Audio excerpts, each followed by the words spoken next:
अस्सलाम वालेकुम स्टूडेंट्स। आज का हमारा टॉपिक है सिमेट्री एंड स्क्यूनेस के ऊपर। आज हम देखेंगे कि सिमेट्रिकल डिस्ट्रीब्यूशन कौन सी होती है या फिर स्क्यूड डिस्ट्रीब्यूशन कौन सी होती है। तो हम अब मूव करते हैं सिमेट्रिकल डिस्ट्रीब्यूशन के ऊपर। बेसिकली सिमेट्रिकल डिस्ट्रीब्यूशन आपको पता किस तरह चलता है, वो इस तरह जैसे आपको अभी स्क्रीन पे एक आपको इमेज शो हो रही है जिसमें आपको एक कर्व नज़र आ रही है। बेसिकली इसको हम बेल शेप्ड बी कहते हैं। अगर हम घंटी को कभी देखें तो वो भी इसी शेप की होती है, तो इसको हम इन अदर वर्ड्स हम इसको बेल शेप्ड बी कहते हैं। ओके, एंड हमें सिमेट्रिकल डिस्ट्रीब्यूशन का पता किस तरह चलेगा, वो इस तरह कि अगर आपकी डिस्ट्रीब्यूशन 2 इक्वल पार्ट्स में डिवाइड है तो वो आपकी डिस्ट्रीब्यूशन सिमेट्रिकल है। अगर आप इस डायग्राम या ग्राफ की तरफ देखें तो इसमें क्या है कि आपका डाटा सेंटर लाइन उन्होंने क्रिएट की है, दोनों साइड पे आपका डाटा इक्वल है। अगर दोनों साइड्स पे डाटा इक्वल, दैट मीन्स कि डिस्ट्रीब्यूशन सिमेट्रिकल है। और एक और चीज़ से हम इसको देखते हैं, विदाउट एनी शेप हम एक और चीज़ से देख सकते हैं। हम मीन निकालते हैं, जैसे फॉर एग्जांपल आपके पास कोई भी डाटा है, उसका आप मीन निकालें, उसका आप मीडियन निकालें, उसका मॉड निकालें। अगर तीनों मीडियन, मॉड एंड मीन तीनों इक्वल है, दैट मीन्स कि आपकी डिस्ट्रीब्यूशन सिमेट्रिकल है। Simple words. आपको क्वेश्चंस, आपको जो आपके पेपर्स हैं उनमें ऐसा क्वेश्चन आ भी सकता है कि फॉर एग्जांपल आपको डाटा दिया जाए और बोला जाए कि बताएं कि ये डिस्ट्रीब्यूशन सिमेट्रिकल है या डिस्ट्रीब्यूशन सिमेट्रिकल नहीं है। तो आपको क्या करना है, सबसे पहले मीन निकालें, दूसरे नंबर पे मीडियन निकालें एंड देन मॉड निकालें और देखें अगर तीनों के आंसर्स इक्वल हैं, दैट मीन्स कि आपका डिस्ट्रीब्यूशन सिमेट्रिकल है। अगर इक्वल नहीं है, दैट मीन्स आपकी डिस्ट्रीब्यूशन सिमेट्रिकल नहीं है। नाउ अब हम मूव करते हैं, ये तो आपकी बात होगी सिमेट्रिकल डिस्ट्रीब्यूशन की। एक दूसरा था स्क्यूनेस का, जिसको मैं स्क्यूड भी बोल रही थी। अगर आप आपने देखें स्क्रीन पे तो आपको नज़र आ रहा होगा स्क्यूड डिस्ट्रीब्यूशन। जैसे कि पहले आपने देखा सिमेट्रिकल डिस्ट्रीब्यूशन में आपकी जो शेप थी बेल शेप्ड, दोनों साइड्स पे इक्वल थी। यहाँ पर क्या होगा, ये अब आपकी बेल शेप नहीं है, ये अब आपकी, इसको आप कोई भी नाम नहीं देते। बेसिकली हम सिमेट्रिकल डिस्ट्रीब्यूशन को बेल शेप का नाम देते हैं।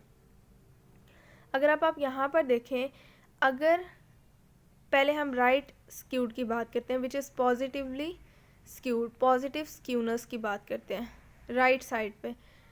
अब क्या होता है, पहले में तो क्या था, दोनों साइड्स पे डाटा इक्वल था, लेकिन जब आपकी डिस्ट्रीब्यूशन की शेप आपकी राइट हैंड साइड पे ज़्यादा जा रही हो, या अगर यहाँ पर इसमें देखें तो आपके पास लेफ़्ट साइड पे बिल्कुल थोड़ी सी डाटा आ रहा है, इस साइड पे आपकी ज़्यादा डिस्ट्रीब्यूशन जा रही है, मतलब ये आपकी पॉजिटिवली स्क्यूड है।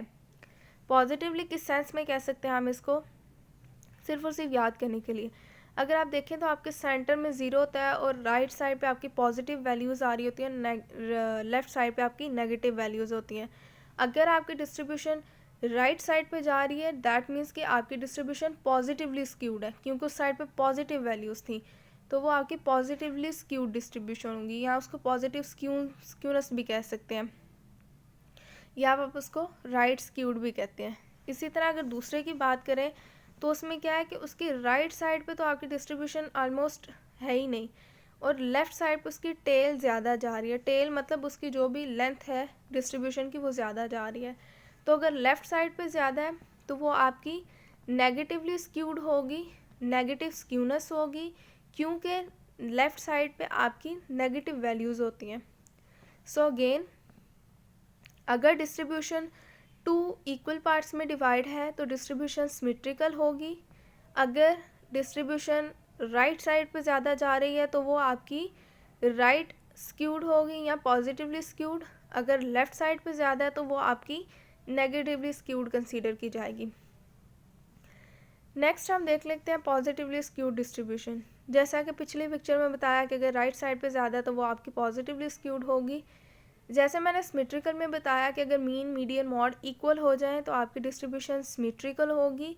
इसी तरह पॉजिटिवली स्क्यूड का कैसे पता चलता है?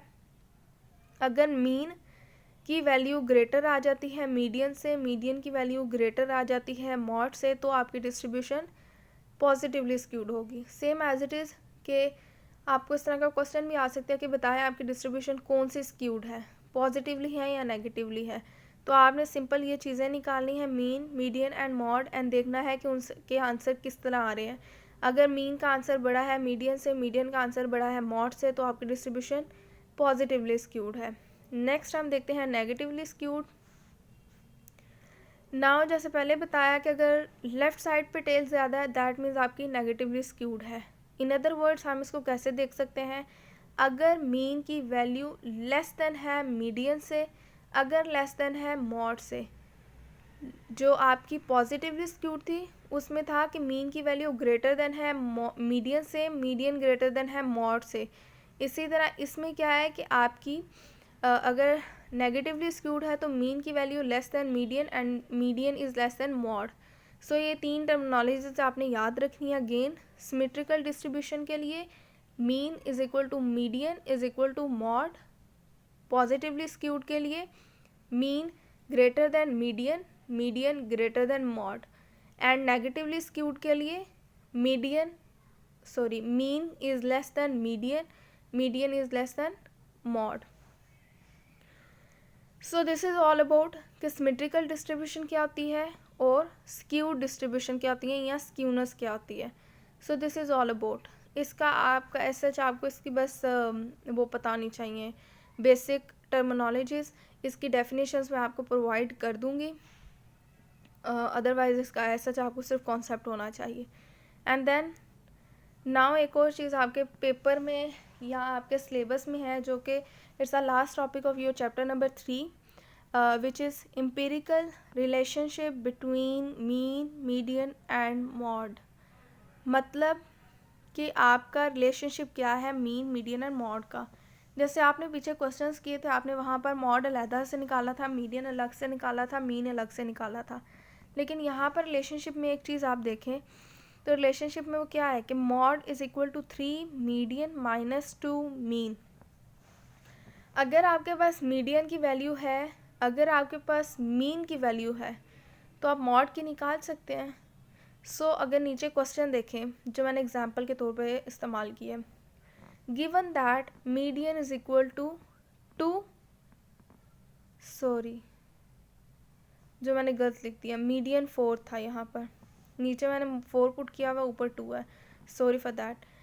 And mean is equal to 4, median भी 4 प्रोवाइड किया गया है एंड मीन भी 4 प्रोवाइड किया गया है।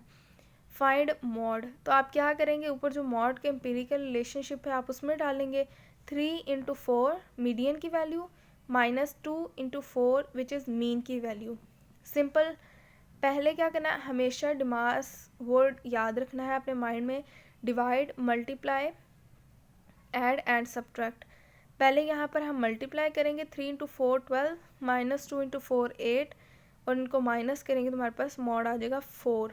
तो एम्पिरिकल रिलेशनशिप क्या है कि अगर आपको 2 चीज़ें प्रोवाइड की गई हैं तो आप तीसरी चीज़ को इन शॉर्ट फॉर्म निकाल सकते हैं। So this is all about today's lecture and all the December test syllabus is covered and you have to solve all the MCQs जो कि आपकी बुक के एंड पे हैं। उन सारे MCQs को सॉल्व कीजिएगा बिकॉज आपके दिसंबर टेस्ट सिलेबस में एंड योर एनुअल पेपर जो फाइनल आपका पेपर होगा बोर्ड में उसमें भी आपके MCQs आते हैं। सो MCQs कर लीजिएगा। MCQs इज़ ऑल अबाउट जो आपने डेफिनेशंस की हैं, जो आपने क्वेश्चंस की हैं, उन्हीं के ऊपर बेस करते हैं। अगर आपकी क्लास में से किसी का कोई भी आपसे MCQs नहीं हो पा रहा तो वो आप मुझसे कंसर्न करें। And MCQs, definitions and questions, these are included in your December test syllabus of all your 3 chapters. So hope so you understand the symmetry and symmetrical distributions and skewness and empirical relation. Thank you so much for watching. If you have any query then let me know in the Zoom class and leave your name in the comment section box. Thank you so much.